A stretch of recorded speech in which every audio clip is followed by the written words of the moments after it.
हम मेहनत कश जग वालों से जब अपना हिस्सा मांगेंगे, एक खेत नहीं, एक गांव नहीं, हम सारी दुनिया मांगेंगे।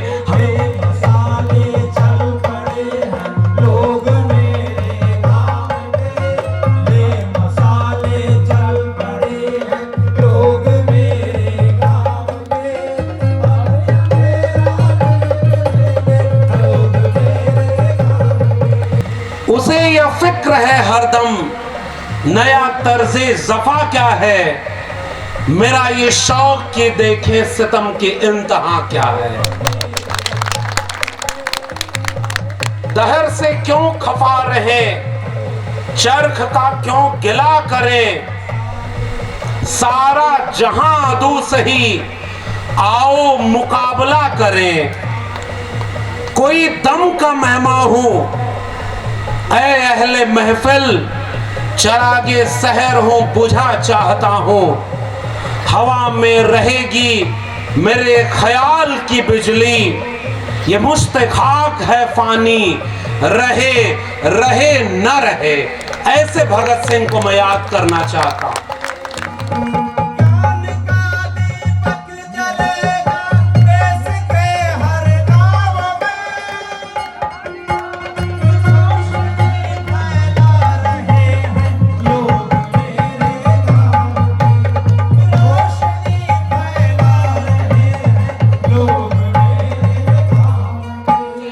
भगत सिंह ने छोटा सा लेख लिखा है, आप सबको पढ़ना चाहिए, विद्यार्थी और राजनीति।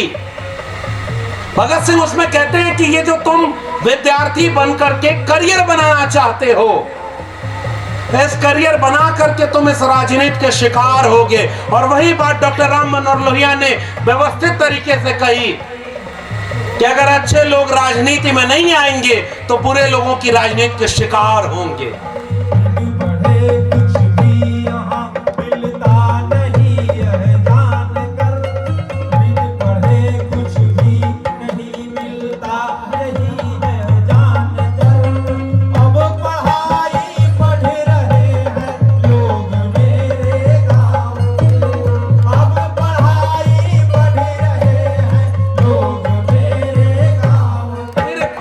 जो थे एक दिन पैसा दिया, कहा कि जाओ अंगूर खरीद ले आओ, और मैं सस्ते में ज्यादा अंगूर मिल जाए। तो जो अंगूर डाली से टूट गए थे, हमने उसी को 10 रुपया किलो खरीद करके कहा देखो हमें काबिलियत है, हमें भी बिजनेस करने आता है, आशीर्वाद दे दो, एक दिन देश का प्रधानमंत्री जरूर बन जाएंगे।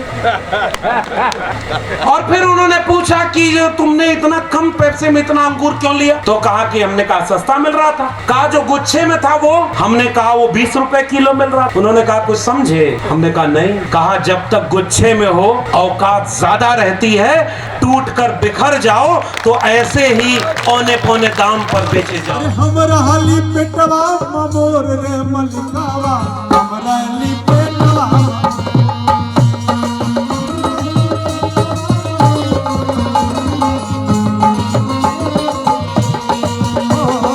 हमरा हाली पेटवा ममोर रे मलिकावा, हमरा हाली पेटवा। मुझे एक शेर याद आ रहा था, तुम अगर बिछड़े रहो तो चंद फकत ही सही, तुम अगर मिल जाओ तो बिफरा हुआ तूफान हो। ऐ ओबीसी समाज, Bahujan Samaj, SC ST OBC और इन सब को भूल जाइए। जितने भी लोग हाथ से श्रम करते हैं वो 90% लोगों, कमेरा लोगों, वंचित शोषित लोगों, ये मुल्क आपका है, लेकिन हम बिखर गए तो हमको आपस में लड़ाया जा रहा है। भगत सिंह, अंबेडकर, फूले, पेरियार का सपना हमें एकजुट करने का था। अगर हम एकजुट हो जाएं तो हम बिरसा, फूले, अंबेडकर और पेरियार के सपनों का भारत बना लेंगे। अगर नहीं एकजुट हुए तो अभी कोई अंगड़ाई है, आगे और बर्बादी है। हमरे कमैया से कोठाया तारी सबे घरवा में,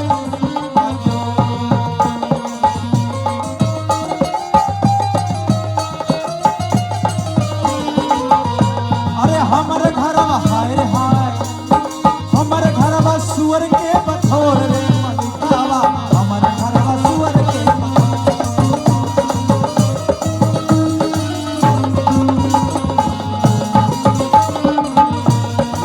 गरीबी और अमीरी, मिटे चाकरी और मजबूरी। समाजवाद का यही तकाजा, क्या 100 से कम न 1000 से ज्यादा, समाजवाद का यही तकाजा। हमरे बनावल रंग बिरंग कपड़वा से लाल पियर लहंगा बाटो।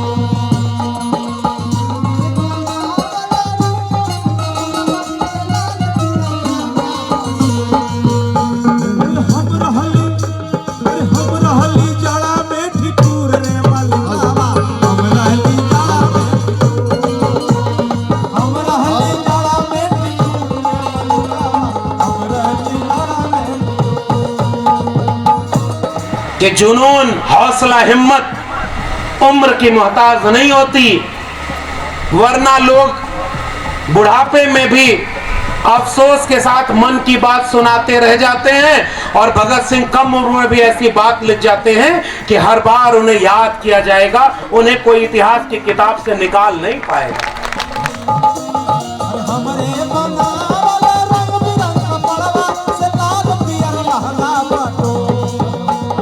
हमरे बनावल रंग बिरंग कपड़वा से लाल पियर लहंगा बाटो।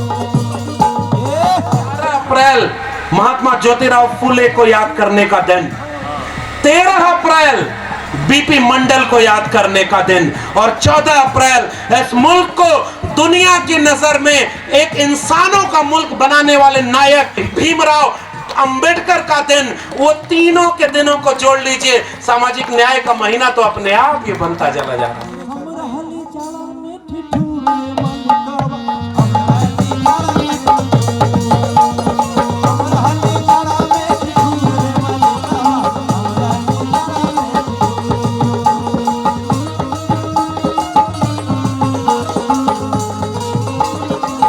ओबीसी का अपमान सबसे बड़ा क्या होता है, ये सुनिए। जो कहे कि हम जाति जनगणना इस देश में नहीं कराएंगे, लेकिन जब गुजरात के मुख्यमंत्री से देश का प्रधानमंत्री बनने आएंगे तो बिना पूछे बोलेंगे कि मैं ओबीसी माँ का बेटा हूँ, 35 साल भीख मांगा हूँ। इंटरव्यू में बोलेंगे कि मेरी कोई पढ़ाई लिखाई नहीं हुई है दोस्तों, लेकिन डिग्री मांगी जाएगी तो मेरे अपने दिल्ली विश्वविद्यालय की एक फेक डिग्री ले आएंगे। जब कंप्यूटर से डिग्री नहीं बनती थी तब भी वो कंप्यूटर वाली डिग्री ले आएंगे। मैया से कोटा कल सभे घरवा में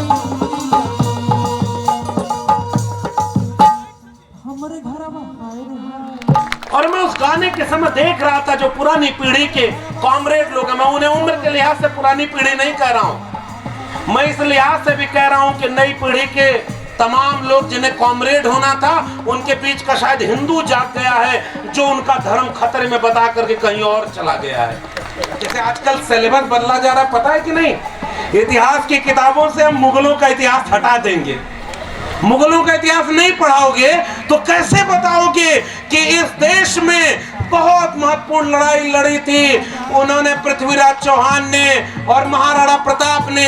विद्यार्थी पलट के पूछेगा कि बहुत महत्वपूर्ण लड़ाई कौन थी, तो उन्होंने कहा हल्दी घाटी की लड़ाई। कहा किसके खिलाफ लड़ी थी? कहा दुश्मनों के खिलाफ लड़ी थी।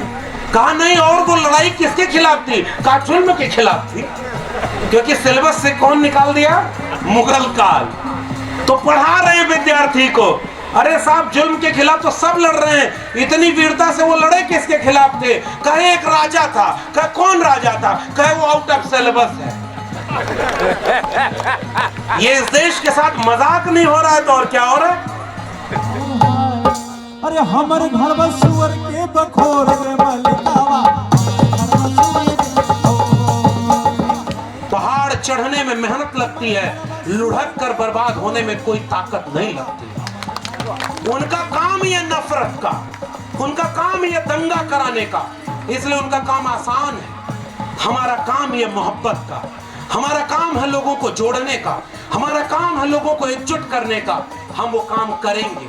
उनका काम है झूठ बोलने का, हमारा काम है सच बोलने का। हम बचाएंगे, सजाएंगे, संवारेंगे तुझे, हर मिटे नक्श से निखार उभारेंगे तुझे, अपनी शहरत का लहू दे के सींचेंगे तुझे, तार पे चढ़ के फिर एक बार पुकारेंगे तुझे। राह इमदाद की देखें ये भले तौर नहीं, हम भगत सिंह के साथी हैं, कोई और नहीं। हमारे घर में सुअर के बखोर रे मलिकावा।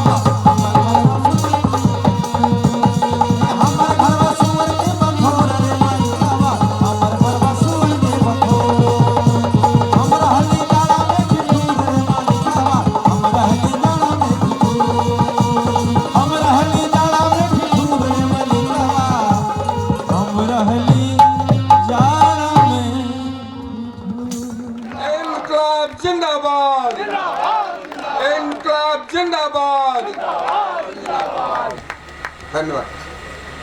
बहुत बहुत धन्यवाद संचालक महोदय।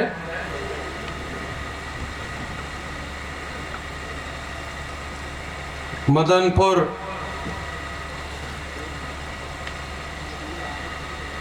के इस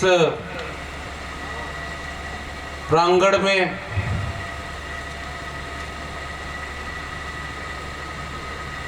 आए हुए आप सभी लोगों को मेरा क्रांतिकारी जय भीम, जय मंडल, जय संविधान है, इंकलाब जिंदाबाद है।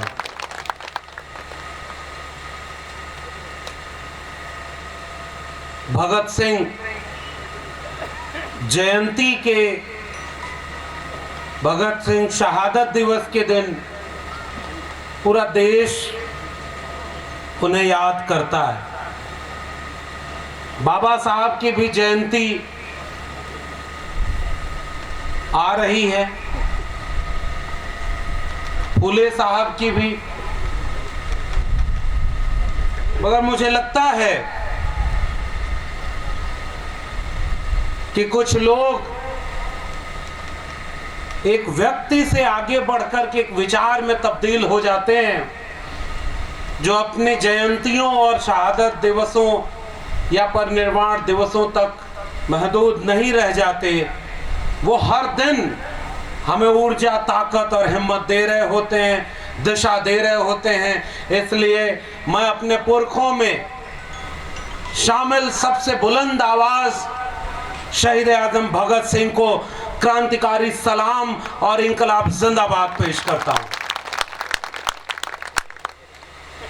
और यह अप्रैल का महीना अगर इसी अर्थों में बात किया जाए, जन्म लेने और इस दुनिया से रुखसत होने के अर्थों में ही, तो ये अप्रैल का महीना वैसे ही सामाजिक न्याय के महीने के रूप में मैं इसे देखता हूं। 23 मार्च को भगत सिंह को जब फांसी दी गई और 23 मार्च को ही डॉक्टर लोहिया का जन्मदिन होता है, और डॉक्टर लोहिया ने कहा कि न मैं अब कभी अपना जन्मदिन मनाऊंगा, न मेरे मानने वाले लोग मेरा जन्मदिन मनाएं, क्योंकि आज के दिन इस मुल्क ने अपना एक नायक खो दिया है। मुझे इन सारी बातों में एक रिश्ता नजर आता है, एकजुटता का, विचारधाराओं का। और आज भगत सिंह को याद करते हुए एक बात और कहना चाहता हूं। जब भगत सिंह को फांसी दे दी गई, मैं तो कई बार सोचता हूं कि वो लोग कैसे रहे होंगे, कितने जुनूनी, कितने इनकलाबी रहे होंगे। इतनी कम उम्र में जितना लिख गए उतना उनको मानने वाले लोग पढ़ भी न सके होंगे। और मैं जिस दिल्ली विश्वविद्यालय से जुड़ा हुआ हूं, वहां आजकल जो वाइस चांसलर ऑफिस है, एक जमाने में वायसराय की ऑफिस हुआ करती थी, उसमें एक तहखाना बना हुआ था। और भगत सिंह और उनके साथियों को जब गिरफ्तार किया गया तो उन्हें कुछ वक्त के लिए उस तहखाने में रख करके ये नब्ज टटोलने की कोशिश अंग्रेज कर रहे थे कि आज भी इस मुल्क के लोग भगत सिंह जैसे नायकों को कितना जानते और मानते हैं, क्या असर होगा। और उस तहखाने से फिर निकाल करके आज जो बंटवारे के बाद पाकिस्तान लाहौर जेल, और वो इंतजार कि कब इनको हम फांसी दें। तय तारीख 24 मार्च, और खौफ इतना कि एक दिन पहले ही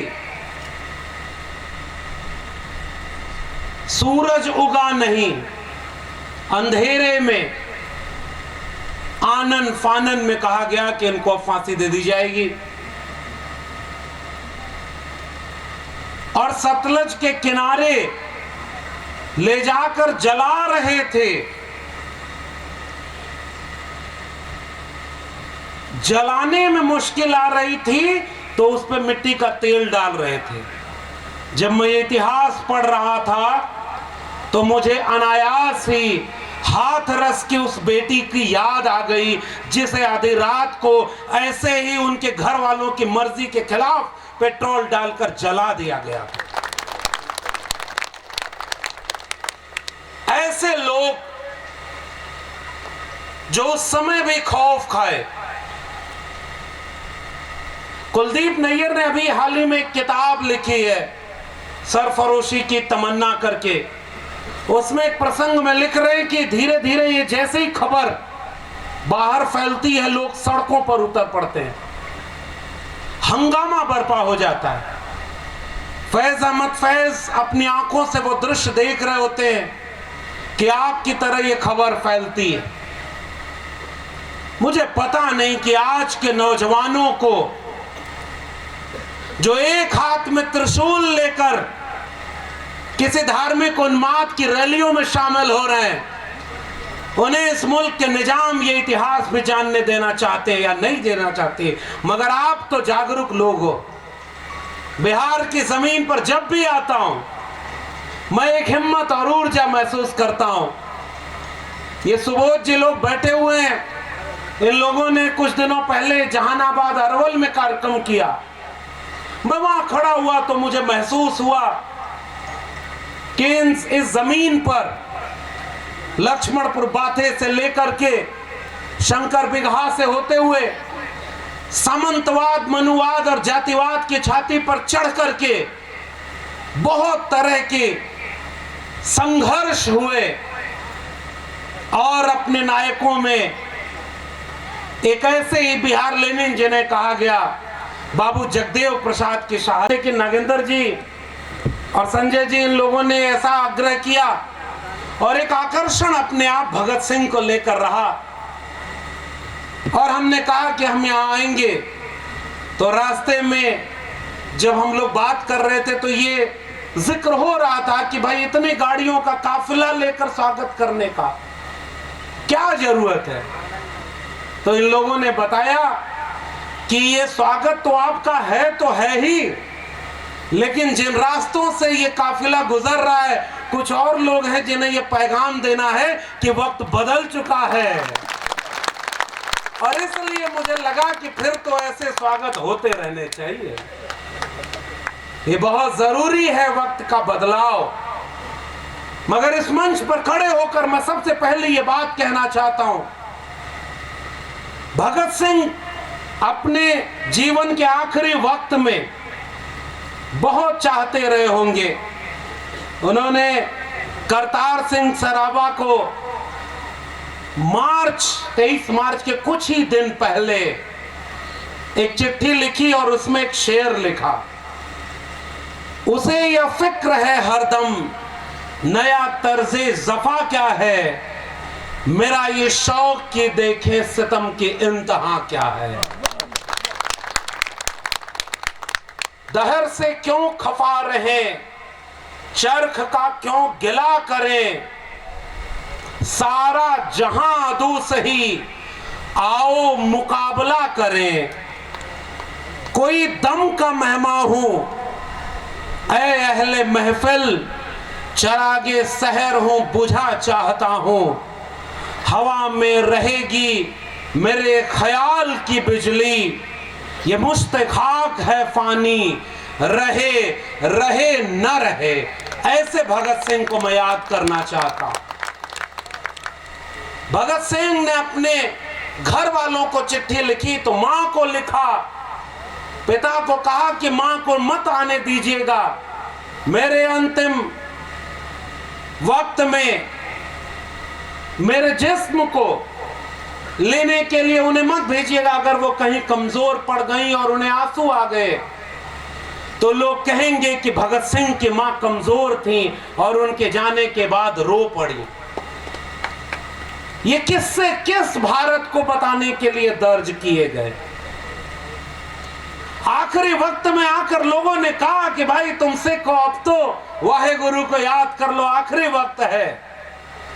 भगत सिंह पलट कर कहते हैं कि अगर वाकई कोई है, कोई भगवान, खुदा, गॉड, गुरु, तो वो इस बात से नाराज होंगे कि मैं जीवन भर उन्हें नहीं मानता रहा और आखिरी वक्त में कमजोर पड़ गया तो उन्हें याद कर रहा हूं। पिता ने माफी मांगने की कुछ फरियाद की। भगत सिंह नाराज होकर पिता को बोले कि आप तो क्रांतिकारी होने का पाठ पढ़ाने वाले हो हमें,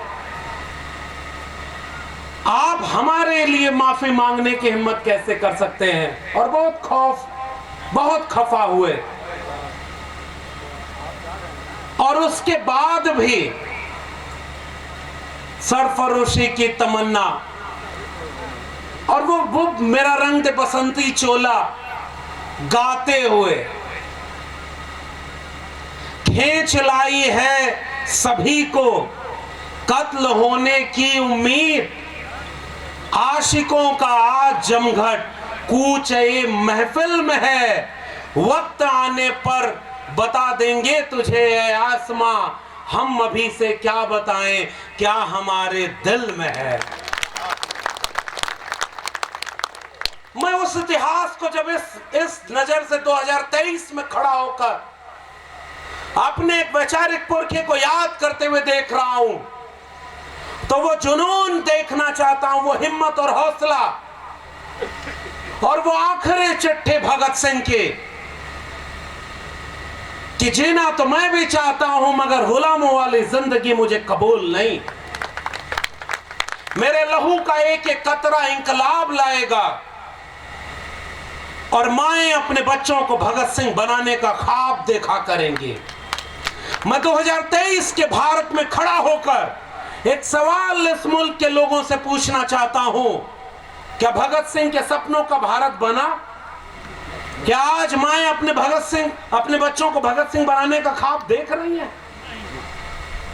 मैं तो अफसोस के साथ एक बात कहना चाहता हूं, अगर आज भगत सिंह वापस लौटकर इस मुल्क को देखें कि इस मुल्क को आज जब शिक्षा और रोजगार की बात करी जानी चाहिए थी, स्कूल, कॉलेज और विश्वविद्यालय की बात होनी चाहिए, भगत सिंह ने छोटा सा लेख लिखा है, आप सबको पढ़ना चाहिए, विद्यार्थी और राजनीति। भगत सिंह उसमें कहते हैं कि ये जो तुम विद्यार्थी बनकर के करियर बनाना चाहते हो, इस करियर बना करके तुम इस राजनीति के शिकार होगे। और वही बात डॉक्टर राम मनोहर लोहिया ने व्यवस्थित तरीके से कही कि अगर अच्छे लोग राजनीति में नहीं आएंगे तो बुरे लोगों की राजनीति के शिकार होंगे। मैं मदनपुर और आसपास के इलाके के लोगों, सबसे दिलचस्प बात जो इस कार्यक्रम की लगी कि दर्जनों नौजवान लोग मुझसे मिलने आए और सब किसी न किसी गांव के मुखिया थे। मैं उन सब में एक उम्मीद देखता हूं कि ये जो नौजवानों की पीढ़ी है, अगर इस कम उम्र में राजनीति में यहां मुकाम हासिल किया है तो आने वाले वक्त में अगर ये अपनी विचारधारा से जुड़े रहे तो इस पूरे इलाके का पूरा राजनीति, अर्थव्यवस्था और सामाजिक संरचना को बदल देंगे। कायम रहिएगा अपने वजूद पर, अपने विचार पर। और उस विद्यार्थी और राजनीति में लेख में भगत सिंह कहते हैं कि आप जैसे मैं भी हूं, मैं विश्वविद्यालय से जुड़ा हुआ हूं और हम लोग भी उसी घर से, आप लोग भी घर में बच्चों को सिखाते होगे। अगर बच्चा किसी दिन बता दे कि आज जो मदनपुर में भगत सिंह की स्मृति में उनको याद करते हुए एक सम्मेलन था, हम वहां गए थे, तो कितने माँ बाप हैं जो खुश होंगे। बुजुर्ग लोग यहाँ आए हैं, ये मुखिया जी लोग कम उम्र के हैं, इस पंडाल में जितने लोग हैं उनकी औसत उम्र निकाल दीजिए। ये बाबू वीरेंद्र जी हैं, गया जी हैं, ये पुराने कॉमरेड जो हैं और हमारे संगीत के साथी जो बैठे हुए हैं, इन्होंने इतना अद्भुत गीत संगीत गाया। चाहे बल्ली सिंह चीमा का वो गीत हो, ले मशाले चल पड़े हैं लोग मेरे गांव के, अब अंधेरा जीत लेंगे लोग मेरे गांव के। ये इतना क्रांतिकारी गीत, मैं आपको सैल्यूट करता हूं। इस मशाल को गांव गांव जलाते रहने की जरूरत है। और मैं उस गाने के समय देख रहा था जो पुरानी पीढ़ी के कॉमरेड लोग हैं, मैं उन्हें उम्र के लिहाज से पुरानी पीढ़ी नहीं कह रहा हूं, मैं इस लिहाज से भी कह रहा हूं कि नई पीढ़ी के तमाम लोग जिन्हें कॉमरेड होना था, उनके बीच का शायद हिंदू जाग गया है, जो उनका धर्म खतरे में बता करके कहीं और चला गया है। और मैं इन लोगों को पुरानी पीढ़ी नहीं कह रहा इसलिए क्योंकि जब वीरेंद्र जी यहां खड़े थे और सामने लोग उन गानों पर झूमते हुए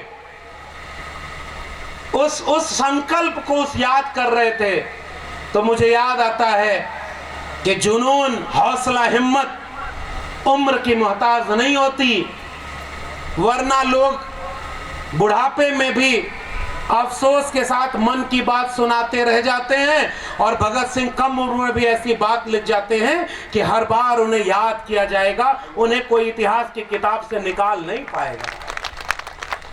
उम्र का तकाजा ही नहीं। एक बार मैं एक डिबेट में बैठा हुआ था, तो मैं कोई बात बोल रहा था भाई कि रामचरितमानस में तुम कह रहे हो कि धार्मिक ग्रंथ, मैं कह रहा हूं नहीं, मेरे उसी पर पीएचडी है, ये धार्मिक ग्रंथ नहीं, एक साहित्य की पुस्तक है। और राम की कथा एक नहीं 300 प्रकार की कथाएं हैं, 300 रामायण एक लेख है, एक रामानुजन का पढ़ लेना।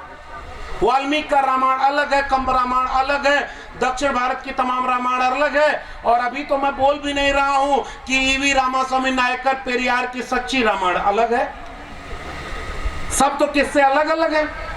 तो उसमें एक जो बाबा साधु बैठा हुआ था, मन ना रंगाए रंगाए जोगी कपड़ा वाला, कबीर साहब को मैं याद करता हूं बार बार। हम लोग साहित्य के विद्यार्थी हैं।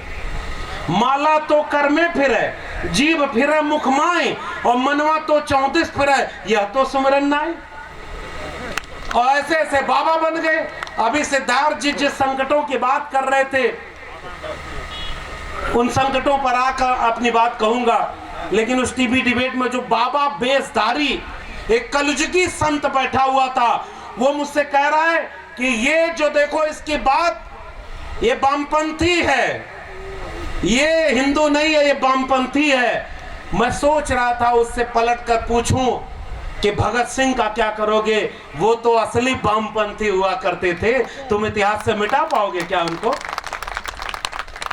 ये गालियां बना दी इन लोगों ने, लड़ने वाले लोगों को बदनाम किया गया। जिन जातियों ने लड़ाई लड़ी उनको बदनाम किया गया और किया जा रहा है। गुंडे, अपराधी, बाहुबली। अब बिहार के लोगों, उत्तर प्रदेश की राजनीति बहुत अलग नहीं है, थोड़ी सी अलग है। वो अलग इसी मायने में है कि जब से मंडल आंदोलन हुआ 30 साल में बिहार में, आज भी सिद्धार्थ जी बिल्कुल ठीक कह रहे थे, उनके हाथ में सत्ता आज तक नहीं आ पाई। और हमारे यहाँ की राजनीति यही थोड़ी गड़बड़ है कि ऐसा बुलडोजर वाला रामराज आ गया है जो पूरा विनाश कर रहा है। हमारे उत्तर प्रदेश में अगर नौजवान कांवड़ लेकर जाए तो मुख्यमंत्री ऊपर से हेलीकॉप्टर से फूलों की वर्षा कराएगा। और जब 69,000 शिक्षक भर्ती घोटाले में उसी प्रदेश के SC ST OBC नौजवान कहें कि ये national commission of backward class कह रहा है कि 27% रिजर्वेशन के बजाय 4.81% रिजर्वेशन लागू हुआ, 19,000 सीटें हमारी तुमने खा ली हैं, 6800 सीटें तुमने चुनाव के पहले कहा था देंगे, कोई भी वैकेंसी ऐसी नहीं आ रही जिसमें रिजर्वेशन लागू हो। सब तरफ से थानों में, मुकदमों में, जेलों में SC ST OBC बढ़ गए और आरक्षण पूरी तरह से खत्म हो गया। तो जो कांवड़ लेने SC ST OBC जाएगा उसके ऊपर उत्तर प्रदेश में हेलीकॉप्टर से फूलों की बारिश और हक अधिकार की मांग करे तो लाठी, जेल, मुकदमा और उसके बाद बुलडोजर चलाया जा रहा है। हेलीकॉप्टर और बुलडोजर के बीच में उत्तर प्रदेश का रामराज्य चल रहा है। बिहार वालों, आप थोड़े बहुत बचे हुए हो, लेकिन कितना। मैं अभी आया हूं भाई, मैं तो इस देश का गृह मंत्री तो हूं नहीं कि पहले से एक सिस्टम बना दो कि जिस दिन रामनवमी का जुलूस निकलेगा उसके अगले दिन बिहार में मेरी सभा की जाएगी। मुझे पता होगा कि बिहार में रामनवमी के जुलूस के दिन क्या होगा और आकर मैं यहां भाषण दूंगा कि अपराधियों को उल्टा लटका कर, सीधा लटका कर, पता नहीं क्या क्या करके कर दिया। अरे मैं कह रहा हूं कि जब इस गृह मंत्री को तड़ीपार किया गया तो उस समय जो सरकार में बैठे थे, अगर वो लोग भी उल्टा लटकाना, सीधा लटकाना कायदे से किए होते तो आज ये आरएसएस और बीजेपी पूरे देश में जमहूरियत को सत्यानाश नहीं कर रही होती। तो भारतीय जनता पार्टी लोगों को सिखा भी रही है कि शासन कैसे करना चाहिए। भारतीय जनता पार्टी से आप सीखें कि अपने विचारधारा से समझौता किए बिना पूरे मुल्क को बर्बाद करने का, बेईमानी और बांटने का काम भी कितनी मेहनत और ईमानदारी से वो कर रहे हैं। वो नफरत बो रहे हैं और खुदा भगवान के नाम पर केवल लड़ाया जा रहा है। बिहार में तो हम लोग ये बात की दाद देते थे कि बिहार में दंगे नहीं हुए बहुत वक्त से। बिहार के लोगों, आज इस देश में डिबेट चलाई जा रही है कि किसी कांग्रेस के नेता राहुल गांधी ने कह दिया कि ये जो जितने विदेश चले गए इन सब में मोदी मोदी मोदी का अपमान हो रहा है क्योंकि मोदी ओबीसी समाज में आते हैं। इस बात को कहने के लिए बिहार से अच्छी जमीन कोई नहीं होगी। आओ इतिहास पढ़ें, ओबीसी समाज का अपमान किसे कहते हैं। ऐसे बिहार में एक तो मैं ये कह रहा हूं कि ये जो ओबीसी बन के प्रधानमंत्री बना, ये तो फेक ओबीसी है मान्यवर। खुद ही अपने रहते मुख्यमंत्री अपनी जाति को ओबीसी जाति में डलवा लिए। अगर वो दर्द जानते ओबीसी का, अगर वो जोखिम उठाए होते, वो विचारधारा जानते, तो 9 साल प्रधानमंत्री रहने में एक बार भी इस देश के प्रधानमंत्री मंडल कमीशन का नाम जरूर लिए होते और जाति जनगणना का विरोध कतई करने की हिम्मत न करते। ये किस बात के फेक ओबीसी बैठे हुए हैं जो कह रहे हैं ओबीसी का अपमान हो रहा? बताओ, फूले का अपमान किसने किया? महात्मा ज्योतिराव गोविंदराव फूले। और मैंने भी कहा कि अप्रैल महीना कैसे सामाजिक न्याय का महीना, राहुल सांकृत्यायन, आज उनकी जयंती है।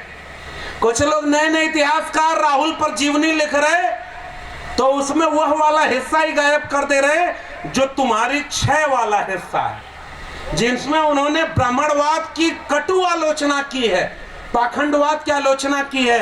और जब बुद्धिज्म की तरफ गए तो वो वाला इतिहास ही लोगों को नहीं पढ़ा। जैसे आजकल सिलेबस बदला जा रहा है, पता है कि नहीं?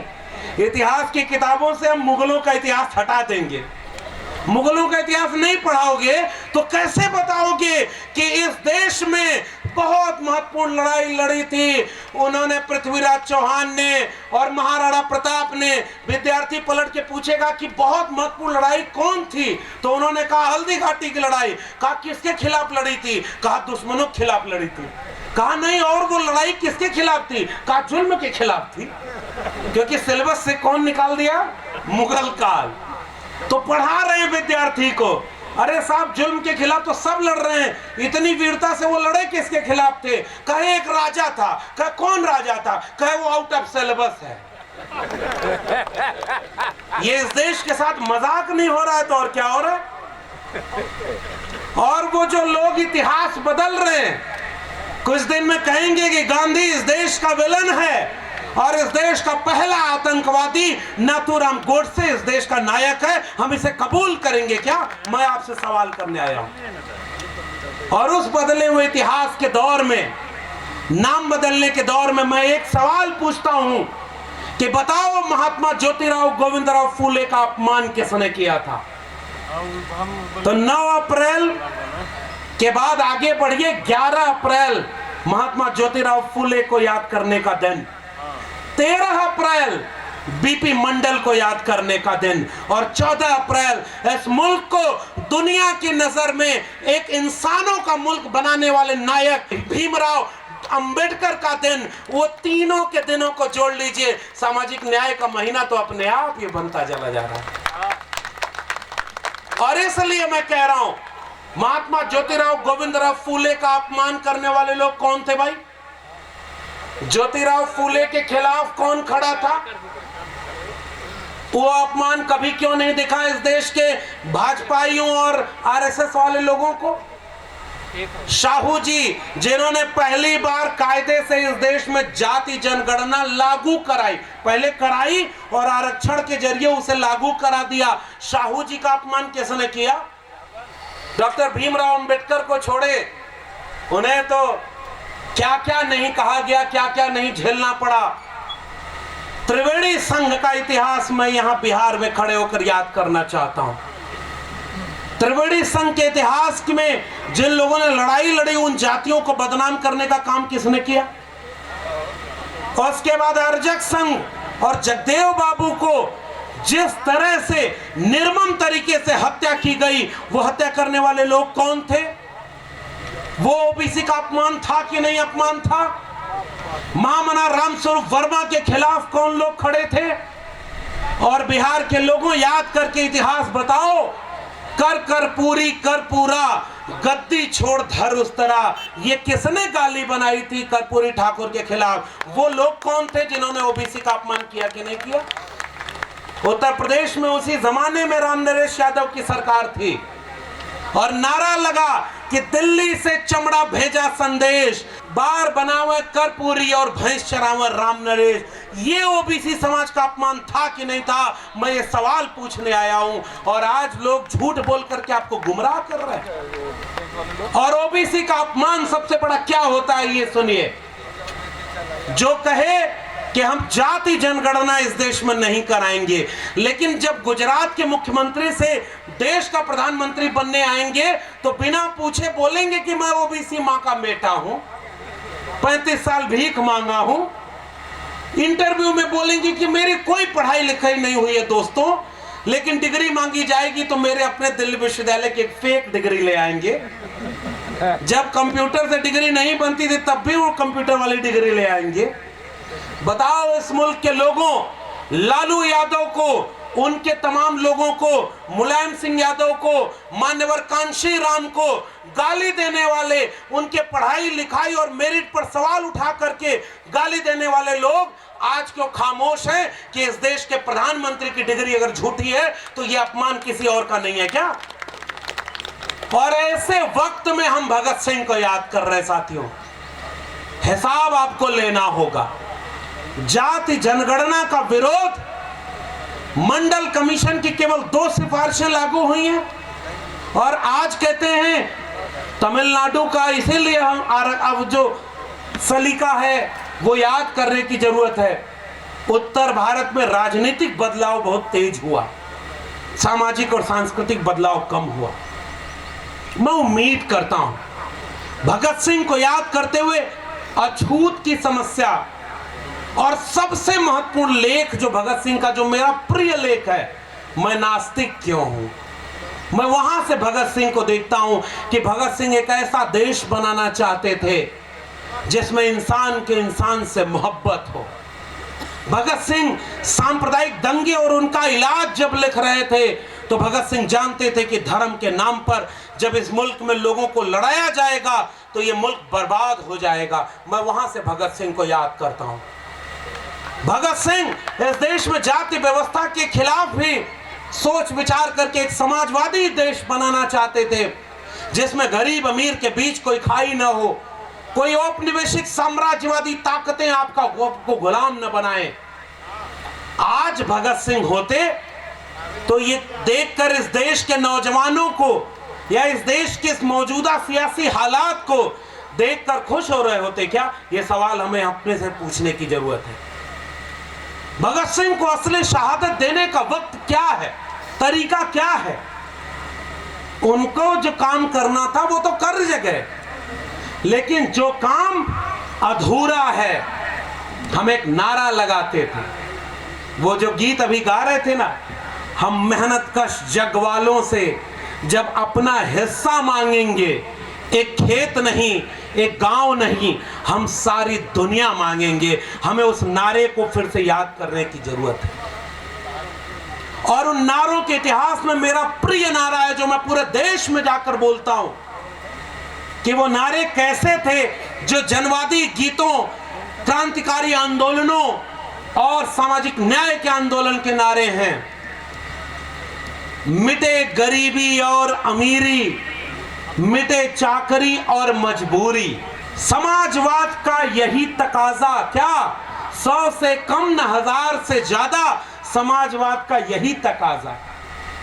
हिंदुस्तान रिपब्लिक एसोसिएशन को कुछ सोचकर भगत सिंह ने हिंदुस्तान सोशलिस्ट रिपब्लिक एसोसिएशन किया होगा।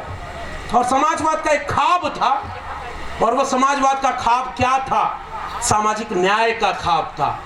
ब्राह्मणवाद और मनुवाद के खिलाफ, पूंजीवाद के खिलाफ, साम्राज्यवाद के खिलाफ एक ऐसे मुकम्मल विचार में भगत सिंह मुझे याद आते हैं, जिस मुकम्मल विचार को लोगों ने आगे बढ़ाया कि ब्राह्मणवाद और पुनर्जन्म और भाग्यवाद, इनसे जन्मा ब्राह्मणवाद। कि ब्राह्मणवाद की क्या पहचान, गिटपिट बोले करे न काम, और मानववाद की क्या पहचान, इंसान इंसान एक समान। जिसमें समता की चाह नहीं, वह बढ़िया इंसान नहीं। समता बिना समाज नहीं, बिन समाज जनराज नहीं। जो जमीन को जोते बोए, वो जमीन का मालिक होए। राष्ट्रपति का बेटा होया, टाटा बिरला की संतान हो, गरीब के कोई बेटा। सबको शिक्षा एक समान, सबको शिक्षा सबको काम, वरना होगी नींद हराम। और सबको शिक्षा दे न सके जो, वो सरकार निकम्मी है। और जो सरकार निकम्मी है, वो सरकार। मुझे इस पूरे नारे में अपनी 1000 साल की विरासत का एक संघर्षों का इतिहास याद आता है, और मैं उन संघर्षों के पड़ाव में भगत सिंह को अपना नायक मानता हूं। शिक्षा की लड़ाई, कलम और किताब की लड़ाई, और वो लड़ाई जो लोगों को एकजुट करने की बात करती है। और आज जो अभी बात कह रहे थे हमारे पूर्व के वक्ता, कि देवी देवताओं के नाम पर राजनीति करने वाले लोग कौन हैं?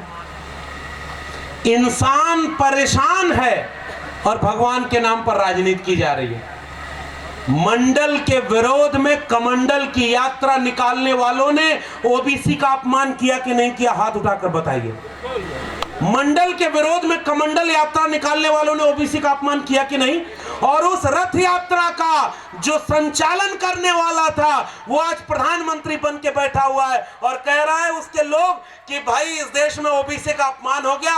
अरे इस देश में मंडल आंदोलन के खिलाफ कमंडल आंदोलन ला करके इस देश की आधी आबादी का अपमान सबसे पहले इन लोगों ने किया है। मगर अफसोस कि ओबीसी समाज के लोगों को आपस में लड़ा करके, तोड़ करके, बांट करके आज मंडल की लड़ाई को पीछे कर दिया गया और कमंडल आपके ऊपर राज कर रहा है। क्या इसी दिन के लिए जगदेव बाबू ने शहादत दी थी? क्या इसी दिन के लिए शहीद आजम भगत सिंह ने शहादत दी थी? क्या इसी दिन के लिए अंबेडकर, फूले, पेरियार ने इतनी कुर्बानियां लड़ी थी? हमारी आंखों के सामने तो ये पूरा ख्वाब छीना जा रहा है साहब। बचाएंगे कैसे? एक किस्सा मेरी माँ ने एक दिन बताया। मेरे बाबूजी जो थे, बाबा जिनको हम कहते थे, वो कहते थे कि एक दिन पैसा दिया, कहा कि जाओ अंगूर खरीद ले आओ। और मैं सस्ते में ज्यादा अंगूर मिल जाए तो जो अंगूर डाली से टूट गए थे, हमने उसी को 10 रुपया किलो खरीद करके कहा देखो हमें काबिलियत है, हमें भी बिजनेस करने आता है, आशीर्वाद दे दो, एक दिन देश का प्रधानमंत्री जरूर बन जाएंगे। भाई पढ़ाई लिखाई डिग्री क्या जरूरत है? और फिर उन्होंने पूछा कि जो तुमने इतना कम पैसे में इतना अंगूर क्यों लिया? तो कहा कि हमने कहा सस्ता मिल रहा था। कहा जो गुच्छे में था वो? हमने कहा वो 20 रुपए किलो मिल रहा। उन्होंने कहा कुछ समझे? हमने कहा नहीं। कहा जब तक गुच्छे में हो औकात ज्यादा रहती है, टूट कर बिखर जाओ तो ऐसे ही औने पौने दाम पर बेचे जाओगे। मुझे एक शेर याद आ रहा था, तुम अगर बिछड़े रहो तो चंद फकत ही सही, तुम अगर मिल जाओ तो बिफरा हुआ तूफान हो। अय ओबीसी समाज, Bahujan Samaj, SC ST OBC और इन सब को भूल जाइए। जितने भी लोग हाथ से श्रम करते हैं वो 90% लोगों, कमेरा लोगों, वंचित शोषित लोगों, ये मुल्क आपका है, लेकिन हम बिखर गए तो हमको आपस में लड़ाया जा रहा है। भगत सिंह, अंबेडकर, फूले, पेरियार का सपना हमें एकजुट करने का था। अगर हम एकजुट हो जाएं तो हम बिरसा, फूले, अंबेडकर और पेरियार के सपनों का भारत बना लेंगे। अगर नहीं एकजुट हुए तो अभी कोई अंगड़ाई है, आगे और बर्बादी है। 24 का चुनाव सामने है। मैं सीधी वो बात कहूंगा क्योंकि सिद्धार्थ जी ने एक बौद्धिक खाका उसका बना दिया है, और उस बौद्धिक खाके में बिहार के सामने जो चुनौती है, मैं तो अभी भी कह रहा हूं सिद्धार्थ जी, बिहार के सामने ये चुनौती थोड़ी सी कम है, और उसकी वजह भी आपने गिना दी कि सीधे सरकार उनके हाथ में नहीं है। जो जब सरकार में रहते हैं तो जंगल राज नहीं मंगल राज रहता है, और जैसे ही कुर्सी जाती है तुरंत उसी दिन उसी डेट से जंगल राज शुरू हो जाता है। अरे ये जंगल राज कह करके इस देश के आदिवासियों का अपमान किया जाता है, क्योंकि वो जंगल का राज बिरसा मुंडा का है, सिद्धू कानू का है, तिलका मांझी का है। और जाओ जंगल में, और उस जंगल की बात को मैं याद दिला रहा हूं। संविधान सभा में जयपाल सिंह मुंडा ने कहा कि लोकतंत्र का पाठ हमको मत सिखाओ, सैंधव घाटी सभ्यता के हम वारिस हैं, हम आदिवासियों से इस मुल्क के लोगों को लोकतंत्र सीखना चाहिए। उसे तुम जंगल राज कह करके अपमानित करते हो। जंगल में कौन लोग रहते हैं? क्या वो सारे इंसान नहीं है? जंगल में तो मुझे लगता है कि उससे ज्यादा मनुष्य लोग रहते हैं, और उनको दूरदर्शी ढंग से पहली आजादी की लड़ाई कौन सी? 1857। और ये जो तिलका मांझी और सिद्धू कानू लड़ रहे थे, वो क्या अपना मोहल्ला बचाने के लिए लड़ रहे थे? वो अंग्रेजों से नहीं लड़ रहे थे। वो साहूकारों, जमींदारों और विदेशी लोगों से दिक्कू करके जब लड़ रहे थे, तो वो भारत की लड़ाई नहीं थी। बिरसा मुंडा की लड़ाई भारत की लड़ाई नहीं है, भारत के नायक नहीं है। जयपाल सिंह मुंडा भारत के नायक नहीं है। डॉक्टर अंबेडकर, आजादी के बाद उन्हें खत्म करने की कोशिश की गई, लेकिन वो डॉक्टर अंबेडकर जब दुनिया ने, देखो भाई एक बात है, कुछ लोग नायक बनाए जाते हैं और कुछ लोग ऐसे दमदार होते हैं जो अपने आप वक्त आने पर नायक बनकर उभर जाते हैं। भगत सिंह और अंबेडकर ये दोनों इस मुल्क के ऐसे नायक हैं जिन्हें बनाने की जरूरत नहीं पड़ी थी। वो देश के नायक नहीं है। और इसलिए मैं जाते जाते बहुत वक्त नहीं लूंगा। मेरे गांव के लोगों, हम दिल्ली से आए हैं, इसका अर्थ ये कतई नहीं कि हम आपसे ज्यादा विद्वान, हम कोई नई बात कहने आए। मैं हर मंच पर एक कबूलनामा जरूर पढ़ता हूं कि मेरी जितनी उम्र होगी उससे ज्यादा उम्र संघर्षों में खपा देने वाले लोग मेरे आसपास बैठे होते हैं। मेरा कोई अहंकार दावा नहीं है कि उनके सामने कोई नई बात कहूं। हमसे ज्यादा लड़ाई लड़ने वाली ये बिहार की जमीन है। डोला प्रथा से लेकर के यहां पर जमींदार सामंतवाद और मनुवाद के गढ़ में आपने इतनी लड़ाई लड़ी है कि हम आपको ये पाठ पढ़ाने नहीं आए कि लड़ाई लड़ी कैसी जा रही है। हम आपसे सीखने आए कि वो ऐसी ही लड़ाई लड़ी जाने का फिर से जरूरत आन पड़ी है। इसलिए हम ये आपसे मिलने आए हैं। भगत सिंह को याद करने का अर्थ ये है कि अगर बिहार में बीजेपी की सरकार नहीं है और तब भी वो बिहार शरीफ और नालंदा में दंगा कराने में कामयाब हो गए, तो आपको आंख खोलने का वक्त आ गया है कि कितने बड़े बारूद के ढेर पर हम सब लोग बैठे हुए हैं। बिहार और उत्तर प्रदेश अगर इस रथ को नहीं रोक पाया, सांप्रदायिकता के रथ को नहीं रोक पाया। मुझे याद है कि 90 के वक्त में समाजवादी आंदोलन और मंडल की लड़ाई से निकले नेताओं ने, एक ने बिहार के सासाराम में उस आतताई दंगाई रथ को रोका था और दूसरे ने उत्तर प्रदेश में आतताइयों के ऊपर गोली चलाने का काम किया था। संविधान को बचाने के लिए हिम्मत करना जरूरी होता है। आप मुख्यमंत्री हो, उप मुख्यमंत्री हो तो जिम्मेदारी बढ़ जाती है, वरना मुख्यमंत्री तो हमारे दिल्ली में भी एक बैठा हुआ था। वहां जब दिल्ली में दंगा हो रहा था तो राजघाट में जाकर के तपस्या करने बैठ गया। आप मुख्यमंत्री हैं, आपका काम ये नहीं है। चलिए, सड़क पर उतरने का वक्त आ गया है। अब ये जंग का वक्त है और हम संविधान को मानने वाले लोग कलम और किताब से जंग लड़ेंगे। हम उनके तरह तलवार बांटने वाले लोग नहीं हैं, क्योंकि उनके लोग क्या भाषण दे रहे हैं देश भर में। नाम होगा धर्म संसद का। आजकल देख रहे हैं आपके बिहार में है कि नहीं, कुछ बाबा ओबा बन गए हैं, कथावाचक करने आ रहे हैं। आए थे कि नहीं आपके? अभी अरवल में सुबोध जी बता रहे थे, कुछ दिन पहले आए हुए थे। नाम नहीं लूंगा, उन लोगों की इतनी औकात नहीं कि उनका इतने बड़े मंच से नाम लिया जाए। मैं इशारे में वो बात बोल रहा हूं। मैं छत्तीसगढ़ पिछले दिनों गया तो पूरा कथावाचक सब। आप कैसे लड़ाई लड़ेंगे इनसे? वो सारा पूरा 3 घंटा कथा वाचन किया। प्रभु राम आए तो ऐसे आए, गए तो ऐसे गए, बैठे तो ऐसे बैठे, जैसे लग रहा है कि लाइव टेलीकास्ट वो आदमी कर रहा था कि वो भी उन्हीं के साथ वहीं बैठा हुआ था। ऐसी कथा सुनाते हैं सब। मैं अपमान नहीं कर रहा हूं, मैं तो बात कर रहा हूं ना भाई। कल को पता चला बिहार में तो नहीं होगा, उत्तर प्रदेश होके जाना है, वहां एक NSA लगा दे, हमारे ऊपर मुकदमा कर दे। भाई वो तो मुकदमा करके जेल डाल रहे हैं, इसलिए मैं उनके ऊपर कोई टिप्पणी नहीं कर रहा हूं। मैं अगर सवाल पूछ रहा हूं, मैंने छत्तीसगढ़ में भी ये देखा, मध्य प्रदेश में भी देखा, झारखंड में देखा, और बिहार और उत्तर प्रदेश में तो पूछिए ही मत। 2-3 घंटे भगवानों की कथा सुनाते सुनाते आखिरी में वो सारे कथावाचक क्या बोल रहे हैं कि इस देश के संविधान को बदलना है और हिंदू राष्ट्र बनाना है। मैं आप सब लोगों से, मदनपुर के लोगों आपसे पूछने आया हूं कि एक बात बताओ कि वो भगवान का प्रचार कर रहा है या किसी पार्टी का प्रचार कर रहा है? पार्टी का प्रचार कर रहा है ना। वो प्रचारक धर्म का नेता हुआ कि पार्टी का? ये सारे पार्टी का प्रचार कर रहे हैं। कोई आके कह रहा है, हमारे यहाँ उत्तर प्रदेश में एक नारा था, मिले मुलायम कांशीराम और हवा में उड़ गए। ये नारा लगा था चुनाव का, और जिसने ये नारा लगाया उसके ऊपर मुकदमा हो गया। और एक बाबा उसी दिन बैठ करके नारा लगा रहा है कि मरे मुलायम कांशीराम प्रेम से बोलो। इस बात से कोई आपको अहंकार और चोट नहीं लगती? आपके बच्चों की शिक्षा खत्म कर दी गई। और आखिरी बात बोलकर जा रहा हूं, मैं दिल्ली विश्वविद्यालय में पढ़ने और पढ़ाने का काम कर रहा हूं, और साफ तौर पर करके जा रहा हूं, हम सब लड़ पाए क्योंकि हाथ में कलम और किताब। पुरखों ने अपनी कुर्बानियों से हमारे हाथ से हल, कुदाल, फावड़ा छीन करके कलम और किताब पकड़ाई थी कि पीढ़ियों का मुस्तकबिल हम बदल सकें।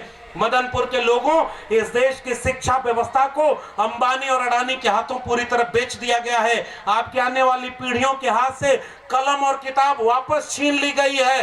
अब 2 ही रास्ता है, या तो वापस लौटकर जमीन पर कुदाल फावड़ा चलाएंगे, लेकिन जमीन भी बिक गई, किसानी भी बर्बाद हो गई, तो बचा क्या है? वही जो उनका कथावाचक कहता है कि चाकू तेज करो, त्रिशूल तेज करो, और किसी रामनवमी के जुलूस में चाकू और तलवार लेकर कहेगा कि जाओ, तुमको जुलूस में चंदा हम दे रहे हैं और तुम प्रचार करो। मैं आपसे गुजारिश करने आया हूं, पुरखों की लड़ाई से जो हासिल हुआ, विद्यार्थी और राजनीति, भगत सिंह ने जो लेख लिखा था, उस लेख का मजमून ये था कि विद्यार्थियों, अगर तुम राजनीति को पढ़ोगे नहीं, राजनीति समझोगे नहीं, और राजनीति समझोगे नहीं तो राजनीति के इस मुल्क को बचाने के लिए हम नौजवानों को आगे करेंगे। और आपके देश के निजाम हुक्मरान आपके पीढ़ी के नौजवानों को दंगाई बना चुके हैं, और हम सब चुपचाप कितने दिन भगत सिंह और अंबेडकर की जयंती मना पाएंगे हम और आप? ये सवाल मेरा आपसे है। और पुरानी पीढ़ी के लोगों, आप तो अभी हो, हिम्मत और हौसला बचा है। मैं 20 साल 25 साल बाद के भारत को याद करता हूं। आजादी का अमृत महोत्सव मनाने के वक्त कोरोना में ताली बजाओ, थाली बजाओ, दिवाली मनाओ, वो लिटमस टेस्ट था। इस मुल्क का हुक्मरान तालाब में पत्थर फेंक कर देख रहा था कि कितने प्रतिशत मूर्ख इस देश में भी बचे हुए हैं, और उसने ये लिटमस टेस्ट कर लिया है। और उसके बाद क्या क्या नहीं कर रहा। वो बेच रहे हैं भारत को। मैं चैन से कैसे सो जाऊं, सौगंध मुझे इस मिट्टी की, मैं देश नहीं बिकने दूंगा। रेल बेच दिया, उसे चाय बेचते किसी ने नहीं देखा, फिर भी उसके भक्त सब मानते हैं कि फलाने चाय बेचे थे। और सामने रेलवे स्टेशन, रेलगाड़ी, रेल पटरी सब बेच रहा है, फिर भी कहते हैं कहां बेचा जा रहा है, सब तो वहीं वहीं है। ऐसे अंधभक्तों से पाला पड़ा है। रेल बेच दिया, बैंक बेच दिया, प्राइवेट निगम, पब्लिक निगम को प्राइवेट कर दिया, और उसके बाद शिक्षा बेच दी, स्कूल कॉलेज विश्वविद्यालय बेच दिए, 3 कृषि कानूनों में कृषकों को बेच दिया, मजदूरों के श्रमिक अधिकारों को छीन लिया गया। और उसके बाद भी हम आप भ्रम में हैं, चुपचाप हैं। उसका क्या है? उसने तो पहले कह दिया है, मेरा क्या है जी, हम तो फकीर आदमी है, झोला लेके चल देंगे, हमारे आपके बच्चों का क्या होगा? ये मैं सवाल पूछने आया हूं। हम केवल गुमान में, भ्रम में टकराते रह गए। बस जाके एक फार्मूला बता रहा हूं, आरक्षण कहां लागू था? सरकारी नौकरी और सरकारी शिक्षा में। नई शिक्षा नीति में सरकारी शिक्षा बिक गई, आरक्षण खत्म हुआ कि नहीं हुआ? नई शिक्षा नीति में सरकारी शिक्षा पूरी तरह से अंबानी और अडानी के हाथों बेच दी गई है, आरक्षण कहां खत्म बचेगा? और सरकारी नौकरी प्राइवेट कर दी गई, आरक्षण खत्म हुआ कि नहीं हुआ? जोर से बोलिए, खत्म हुआ कि नहीं हुआ? उन्होंने घोषणा की क्या खत्म करने की? उन्होंने घोषणा की? उन्होंने संविधान बदला? उन्होंने कोई संविधान से छेड़खानी की? उसके बाद भी आपका आरक्षण खत्म कर दिया गया है। और ये बात अगर इस देश के 90% लोगों को नहीं समझ में आ रही है तो फिर क्या करा जाएगा? इस बात को आसान भाषा में गांव-गांव समझाने की जरूरत है। अच्छा, मान लो कुछ लोग कहते हैं कि भाई जो पढ़े लिखे हैं उन्हीं को आरक्षण का लाभ मिलता है। एक बात बताओ, ये जमीन का मालिकाना हक, भूमि सुधार मंडल कमीशन की रिपोर्ट कहती थी लैंड रिफॉर्म होना चाहिए, एजुकेशन रिफॉर्म के साथ लैंड रिफॉर्म। जमीन का मालिकाना हक आपके पास बचेगा क्या? जमीन का मालिकाना हक आपके पास नहीं। ट्रेड यूनियन पूरी तरह से बर्बाद कर दी गई, तो मजदूरों की जो लड़ाई, पहली ट्रेड यूनियन बनाने वाले ज्योतिबा फूले से लेकर के तमाम वामपंथी और समाजवादी और सामाजिक न्याय के आंदोलनों ने मजदूरों और किसानों की लड़ाई लड़ी थी। हम एक नारा सुनते थे, पिताजी हमारे पुराने कॉमरेड, और मैं अपने पिताजी के कमरे में भगत सिंह के साथ अम्बेडकर की तस्वीरें देखता था, तो मैं अपने पिताजी से पूछता था कि ये कौन है? तो मेरे पिताजी कहते थे कि ये लोग न होते तो ये मुल्क ऐसा न होता, इन लोगों ने कुर्बानी देकर के इस मुल्क को हमारे और तुम्हारे रहने लायक बनाया है। तो मेरी पहली तालीम मेरे कॉमरेड पिता ने दी कि भगत सिंह और अंबेडकर कौन थे और उन लोगों ने कैसे इस मुल्क को यहां तक पहुंचाया।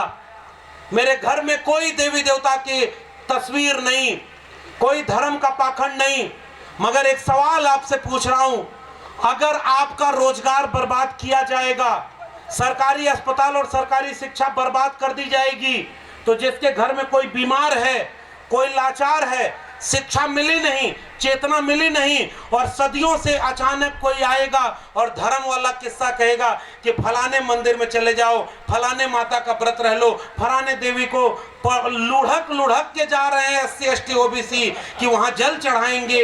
हमारे यहाँ छत्तीसगढ़ में एक नारा लगते हैं, एक लोटा जल सभी समस्याओं का हल। वो एक कथावाचक है वहां सर, वो ये नारा लगाता है, एक लोटा जल सभी समस्याओं का हल। एक तो मध्य प्रदेश में कथा वाचन करता है कि अगर आपके बेटे की 8वीं में परीक्षा है तो आप परीक्षा के दिन बेलपत्र लीजिए, उस पे थोड़ी सी शहद लगाइए और शिवलिंग पर जाकर चिपका दीजिए, आपका बेटा पास हो जाएगा। और उसी कथावाचक का बेटा 8वीं में 2 बार फेल हो गया। भाई ये देश को कहां ले जा रहे हो आप?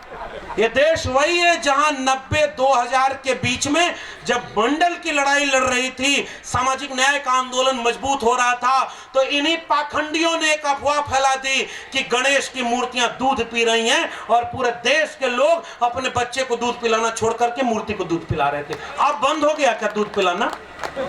अब मूर्ति को प्यास नहीं लगती? मैं तो सवाल पूछने आया हूं भाई, ये देश कैसे नमूनों के देश में तब्दील होता जा रहा है? पता है क्यों? क्योंकि जिसको भगत सिंह ने कहा था ना, कलम और किताब से मुस्तकबिल बदलने के बाद विचारों की तलवार, इंकलाब की तलवार विचारों की शान पर तेज होती है, और विचार तब तक नहीं जब तक पढ़ाई लिखाई और समझदारी नहीं। तो एक बहुत बड़े तबके को यूपी, बिहार, उत्तर भारत में शिक्षा से दूर कर दिया, तो उनका धार्मिक बनने में उनका कोई दोष है क्या? हम आप उनको अछूत बनाते हैं।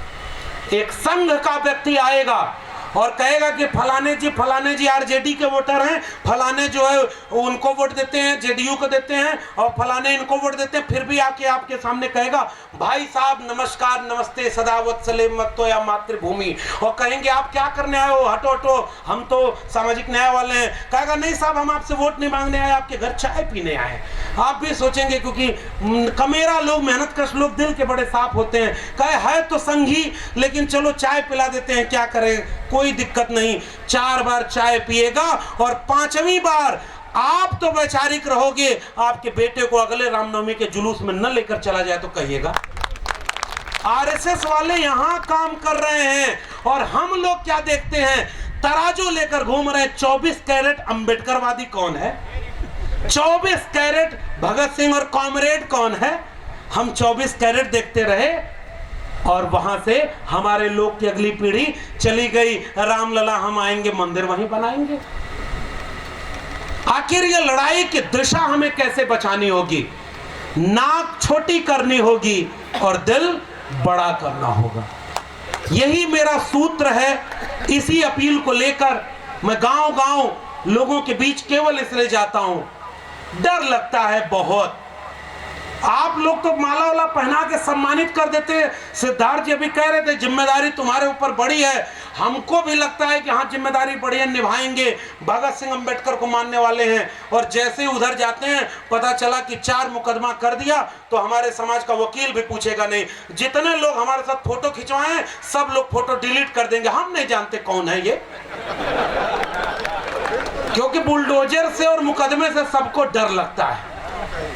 उगते सूरज को सब सलाम करते हैं, मगर मैं जानता हूं कि इसमें बुराई कमी आपकी नहीं। जितने सरकारी नौकरी वाले लोग बैठे हैं बताइए कि आप तो बिहार के हो, फिर भी गनीमत है। आओ उत्तर प्रदेश सरकारी नौकरी में हो और अगर आपकी जाति सबको पता है तो आपको नौकरी बचाना मुश्किल है।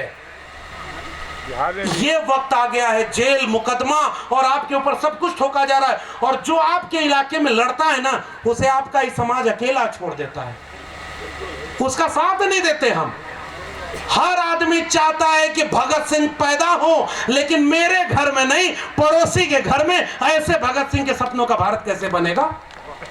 कुर्बानी देनी पड़ी थी और कुर्बानी खुद देनी पड़ी थी।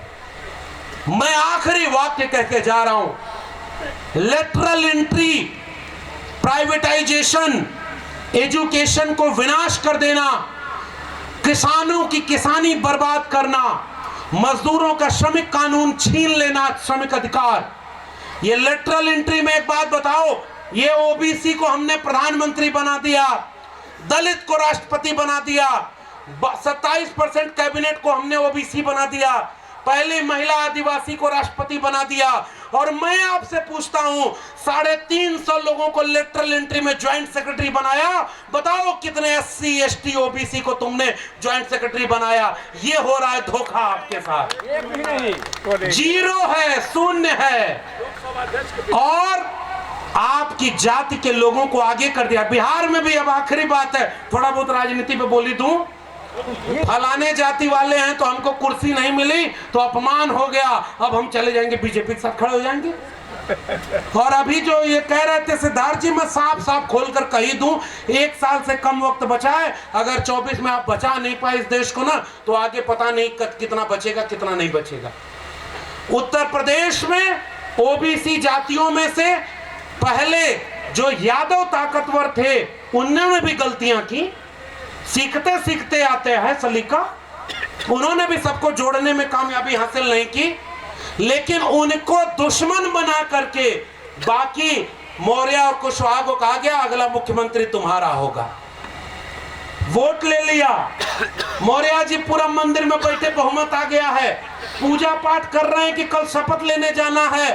पता चला दूसरा कोई व्यक्ति जो उत्तराखंड से अजय सिंह बिष्ट बन के आया था, गोरखपुर के मठ में मठाधीश बन गया और उसको रातों रात शपथ दिलवा दी गई। और मौर्य जी को क्या मिला? स्टूल, कुर्सी भी नहीं मिली थी, पता है कि नहीं आपको? बड़ा अपमान किया गया था।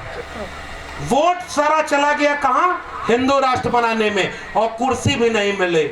बिहार के लोगों, आपके सामने भी कुछ लोग आएंगे और भड़काएंगे कि यादवों ने ये गड़बड़ किया, जाटवों ने ये गड़बड़ किया, फलाने ने ये गड़बड़ किया। बहुत गड़बड़ किया होगा भाई, हम भी मानते हैं। अगर गड़बड़ न किया होता तो इतना बुरा दिन ना होता। विश्लेषण तो करना ही पड़ेगा। गलतियां हुई हैं, चूक हुई है, बंटवारा हुआ है और उसका लाभ कोई वो ले रहा है जिसने उत्तर प्रदेश में जो नारा लगा था ना, मिले मुलायम कांशीराम, एक देश का बहुत बड़ा नेता जो कुछ दिन पहले प्रधानमंत्री था, और बहुत सारे सेकुलर लिबरल लोग भी कहते थे आदमी अच्छा है, गलत पार्टी में है। पहचान रहे कि नहीं उसको? वही भाई, जमीन तो समतल करनी पड़ेगी, नुकीले पत्थर लगे हुए हैं। अयोध्या ने भाषण दिया था, उसने एक बात बोली थी, सपा और बसपा मेरे पैर में चुभने वाले 2 कांटे थे, पहले मैंने एक कांटे से दूसरे को निकाला और दूसरे को भी फेंक दिया, और आज उत्तर प्रदेश में पूर्ण बहुमत की उनकी सरकार है। हम लड़ते रह गए। बिहार में लाख हम असहमत होंगे, उनसे लड़ लेंगे, लेकिन अगर ये जातियों के नाम पर वोट लेकर के पूरी की पूरी पार्टी शिफ्ट कर जाने वाले लोग, इनसे पूछिए सामाजिक न्याय की लड़ाई अगर ये जाति के नाम पर लड़ी जाएगी तो हमेशा हार जाएंगे आप। जाति को जमात में अगर नहीं तब्दील किए और 90% लोगों को एकजुट करें, अगर खेत ही लुट गया तो फसलों के बंटवारे का झगड़ा किससे करोगे? सीधी सी बात है। हारने का ये हुनर भी आजमाना चाहिए। जंग अगर भाई से हो तो हार जाना चाहिए। ओबीसी एससी एसटी समाज के लोगों, जिनको मौका मिला, जिनकी संख्या ज्यादा है, जिनके पास ताकत थोड़ी बहुत ज्यादा है, आप लोग 2 कदम पीछे आओ और जो पीछे रह गए अति पिछड़े महादलित समाज और तमाम लोग, उनको अपने दोनों कंधों पर बिठाकर आगे करो, तब जाकर के एका बनेगी। और अगर ये एका हम नहीं बना पाए तो माफ करिए, हम कोई भी वो सपनों का भारत नहीं बना पाएंगे। चुनाव सामान्य नहीं है। एक चुनाव में बैठकर बिल पारित हो गया कि इस देश में अब कोई भी किसानों की जमीन पर ये 3 कानून लागू होंगे। बचा पाए क्या हमारा? शिक्षा बचा पाए क्या? श्रमिक कानूनों को बचा पाए क्या? खेती किसानी को भी कितने दिन बचा पाए हैं? अगर ये 24 का चुनाव हमारे हाथ से चला गया और हम ये लड़ते रहे, नेताओं के भरोसे पर मुझे बहुत भरोसा नहीं है, मुझे भरोसा आम आवाम पर है। आप अगर ताकतवर होंगे तो नेताओं को आपके एजेंडे पर बात करनी होगी। उत्तर प्रदेश का प्रमुख विपक्षी दल, वहां आज सुगबुगाहट है कि हम अगर मुख्यमंत्री थे और हम अगर सवर्ण नहीं है, सवर्ण थे, तो हमारा घर गंगा जल से क्यों धुलवाया? चेतना आई ना? शूद्र बोल रहे हैं ना, और बोल रहे हैं ना कि हजारों साल की लड़ाई है। उत्तर प्रदेश और बिहार, झारखंड में अगर हमने सामाजिक न्याय की एकजुटता कायम करके अगर उन सामंतवादी, मनुवादी, पूंजीवादी और ब्राह्मणवादी ताकतों को अगर 24 में नहीं हराया तो मेरा यकीन मानिए, इतिहास बदल करके भगत सिंह को भी खारिज कर देंगे, अंबेडकर को निकाल देंगे, फूले को निकाल देंगे, और उसके बाद सिलेबस में गोडसे, गोलवलकर और हेडगवार पढ़ाए जाएंगे। और नैतिक शिक्षा के चैप्टर में आखिर में होगा कि एक बच्चा जब छोटा था तो तालाब में भगवा झंडा जहाँ डूब रहा था, वो तालाब में कूद गया, भगवा झंडा तो लेकर आया ही और बगल में दबाकर मगरमच्छ के बच्चे को भी लेके चला आया। 35 साल भीख मांगी, बहुत त्याग तपस्या की, और फिर एक दिन वो अखंड भारत का प्रधानमंत्री बन गया और उसके बाद झोला लेके चल दिया। उस झोले में हमारे पुरखों की कुर्बानियां भर चुका है वो, उस झोले में आने वाली पीढ़ियों की शिक्षा भर चुका है वो, आरक्षण भर चुका है वो, संविधान भर चुका है वो। और जब झोला लेकर चला जाएगा, उसके बाद आजादी का 100वां साल जब मनाया जाएगा, पता नहीं तिरंगा बचेगा कि नहीं, पता नहीं संविधान बचेगा कि नहीं, पता नहीं फूले, अंबेडकर, पेरियार बचेंगे कि नहीं, मगर मैं ये उम्मीद से जा रहा हूं कि कुल्हाड़ी की लकड़ियों को दिखाकर, जंगल की लकड़ियों तुमसे कहा जा रहा है आओ मेरी जाति का व्यक्ति मेरे साथ है, तुम मुझे वोट दे दो, पूरा जंगल काट लिया जाएगा क्योंकि लकड़ियों ने कुल्हाड़ी का साथ दे दिया, क्योंकि उसके में लकड़ी उनकी जाति की लगी थी। अगर जाति जाति देखते रहे, अगर अपना इलाका देखते रहे, अपना नेता देखते रहे, तो सब मारे जाएंगे। मुसलमान कमजोर है अगर, तो उसका नंबर आज आया है। दलित महादलित कमजोर है अगर, तो उसका नंबर आज आया है। जो थोड़े मजबूत अपने को समझ रहे हैं, लगेगी आग तो आएंगे घर कई जद में। यहाँ पे सिर्फ हमारा मकान थोड़े है और सभी का खून है शामिल यहाँ की मिट्टी में, किसी के बाप का हिंदुस्तान थोड़े है। इसलिए जाते जाते गुजारिश, जलते घर को देखने वालों, फूस का छप्पर आपका है, आग के पीछे तेज हवा है, आगे मुकद्दर आपका है। उनके कत्ल पे मैं भी चुप था, मेरा नंबर अब आया, मेरे कत्ल पे आप भी चुप हो, अगला नंबर आपका है। ये गुजारिश है। मैं जानता हूं कि हम लोग एक सीमा में बंधे हुए लोग हैं, अभी यहाँ कथा भागवत करा देते संजय जी और नगेंद्र जी तो कुर्सी खाली रहती क्या? यहाँ खाना भी नहीं खिलाना होता। ये क्रांतिकारी जनगीत गा रहे हैं। अभी यहाँ मुजरा और ठुमका लगाइए, बिना बुलाए भीड़ आ जाएगी। पहाड़ चढ़ने में मेहनत लगती है, लुढ़क कर बर्बाद होने में कोई ताकत नहीं लगती। उनका काम ही है नफरत का, उनका काम ही है दंगा कराने का, इसलिए उनका काम आसान है। हमारा काम ये मोहब्बत का, हमारा काम है लोगों को जोड़ने का, हमारा काम है लोगों को एकजुट करने का। हम वो काम करेंगे। उनका काम है झूठ बोलने का, हमारा काम है सच बोलने का। पाकिस्तान का एक शायर हबीब जालिब लिखता है, फूल शाखों पर खिलने लगे तुम कहो, जामरिंदों को मिलने लगे तुम कहो, चाक सीनों को सिलने लगे तुम कहो, इस खुले झूठ को, जहन की लूट को मैं नहीं मानता, मैं नहीं जानता। तुमने लूटा है सदियों हमारा सुकून। ये गीत गा रहे थे। कपड़ा बुना हमने और ठंड लगी अम्मी को, गा रहे थे ना। खेत में अनाज उगाया हमने और पेट भरा किसी और का। मिट्टी उठाई पहाड़ तोड़े हमने, रास्ता बना किसी और का। इस धरती को फाड़ करके उर्जर बना करके पूरी मनुष्यता का पेट भरा हमने, और कुपोषण के शिकार सबसे ज्यादा बच्चे हमारे।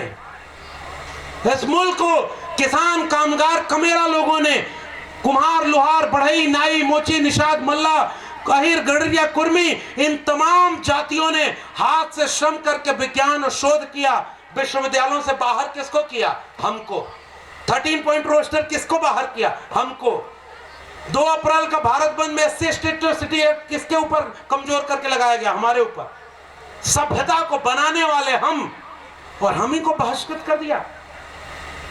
हम ही को दरिया पे जाने से रोकने वाले हम ही से पानी का हिसाब मांगते हैं। और इसलिए जाते जाते आपसे गुजारिश, कम लोग हैं, लोग कहेंगे कि ये भीड़ काफी नहीं। वीरेंद्र बाबू, हम कहेंगे कि जुनून से भरा एक शख्स ही काफी है। और वैचारिक क्रांति में हम भगत सिंह को इसलिए याद कर रहे हैं। भगत सिंह के पीछे हुजूम खड़ा होकर नहीं गया था कि मुझे भी फांसी पर चढ़ा दो। भगत सिंह अकेला नायक, अकेला चट्टान की तरह खड़ा। भगत सिंह ने कहा कि मेरे लहू का एक एक कतरा इंकलाब लाएगा। माएं अपने बच्चों को भगत सिंह बनाने का ख्वाब देखा करेंगी।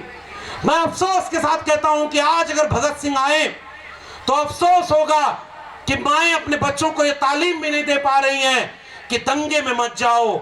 हमारे बच्चों को दंगाई बनाया जा रहा है। भगत सिंह को याद करते हुए, अंबेडकर और फूले को याद करते हुए, बिरसा मुंडा, जयपाल मुंडा को याद करते हुए, बीपी मंडल, कर्पूरी ठाकुर को याद करते हुए, बाबू जगदेव प्रसाद को याद करते हुए मैं जाते आते आपसे गुजारिश कर रहा हूं, 4, 6, 10 महीने जो बचे हैं, आइए अकेले गांवों की तरफ निकलते हैं। हमारे ऊपर भी हिम्मत बहुत जोखिम है। हमें डर लगता है, रोज फोन आता है, धमकियां आती हैं कि तुम्हें हम ये कर देंगे, वो कर देंगे। हम पलट के बोलते हैं कि तुमको जो करना था जगदेव बाबू के साथ कर दिया। अब वो समय नहीं है, क्योंकि हमारे नायक ने बोला था पहली पीढ़ी के लोग मारे जाएंगे, दूसरी पीढ़ी के लोग जेल जाएंगे और तीसरी पीढ़ी के लोग राज करेंगे। हम उसके लिए बने हैं। आइए गांव गांव चलते हैं, पूरे इलाके को एक कर दें। हर जगह बोले, अगर जाति जनगणना का विरोध किसी ने किया तो ये आरएसएस और भारतीय जनता पार्टी ने किया।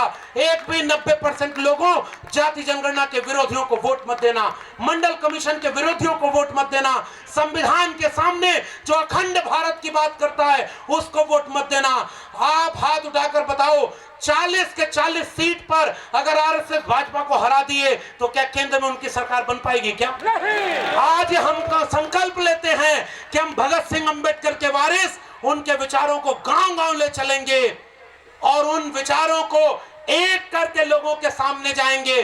मैं आजमगढ़ का हूं और अपने शायर को याद करते हुए अपनी बात खत्म कर रहा हूं। हम बचाएंगे, सजाएंगे, संवारेंगे तुझे, हर मिटे नक्श से निखार उभारेंगे तुझे, अपनी शहरक का लहू दे के सींचेंगे तुझे, दार पे चढ़ के, दार का मतलब फांसी का तख्ता, भगत सिंह के फोटो को देखिए, दार पे चढ़ के फिर एक बार पुकारेंगे तुझे, राह इमदाद की देखें ये भले तौर नहीं, हम भगत सिंह के साथी हैं कोई और नहीं। बहुत बहुत धन्यवाद। जय भीम, जय मंडल, संविधान जिंदाबाद, उल गुलाम जिंदाबाद, इंकलाब जिंदाबाद।